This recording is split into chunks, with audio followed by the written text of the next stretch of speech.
Os caminhos desiguais da Covid-19 no contexto urbano. Estudo de caso em Curitiba, Paraná. Esse é um artigo que foi enviado ao Sexta no Parque pelas autoras Agatha Knox Figueira e Moniz Elias Takaki. O objetivo é explorar o conceito de necropolítica, estabelecendo relações com o avanço da Covid-19 no plano territorial em Curitiba. Primeiro foi feita uma apresentação e contextualização do histórico do urbanismo no Brasil, fundamentada em autores de referência como Milton Santos e Hermínia Maricato. Foucault, em Vigiar e Punir, fala em docilização dos corpos. É no corpo que os recursos de poder se concretizam através da disciplina aplicada pelas instituições sociais desde a infância, com fins de obediência política e manutenção e composição do aparato capitalista. O biopoder é o controle da vida pelo poder, em que a soberania máxima é o controle sobre a mortalidade. Os estados contemporâneos fazem uso do biopoder através do pensamento neoliberal, produzindo morte e exclusão de indivíduos que são considerados incompatíveis com o sistema. A isso, Achille Mbembe denomina necropolítica. De acordo com o IPEA, a vulnerabilidade social tem 3 pilares: a infraestrutura urbana, o capital humano e a renda e trabalho. Os 3 são responsabilidades do poder público, segundo a Constituição brasileira. Em síntese, a valorização da terra urbana induz a fenômenos como espraiamento e expulsão da população vulnerável, segregação social e fragmentação urbana. Os impactos são socioeconômicos na população periférica, incluindo a restrição de direitos fundamentais. O perfil majoritário de mortes pela polícia no Brasil são jovens negros moradores da periferia. Isso demonstra a aplicação do biopoder, a divisão entre pessoas que devem viver ou morrer, nesse caso baseado principalmente no racismo estrutural, entre outros fatores. O direito soberano de matar, exercido pelo Estado moderno, e a industrialização da morte. O espaço é dividido em categorias que definem quais pessoas podem transitar por qual tipo de espaço, e dessa forma o espaço se torna matéria-prima da violência que o sustenta.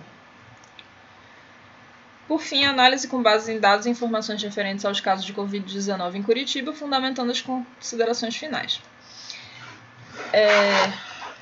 As variáveis como faixa etária, trabalho, circulação de pessoas e meio de transporte usado afetam em muito o contágio, e por sua vez esses fatores são influenciados por raça, renda e local de moradia. Em Curitiba, os primeiros casos foram registrados dia 12 de março de 2020, e dia 4 de maio, a maior incidência estava nas regionais Matriz, Santa Felicidade e Portão, sendo as regionais com maior índice de rendimento médio e IDH. Cerca de 2 meses depois, em 3 de junho, a maior incidência estava nas regionais de Tatuquara, Matriz e Bairro Novo.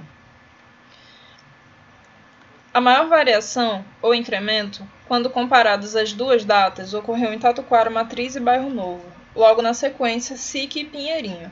Tatuquara, Bairro Novo, SIC e Pinheirinho têm os piores índices de rendimento médio e IDH da cidade.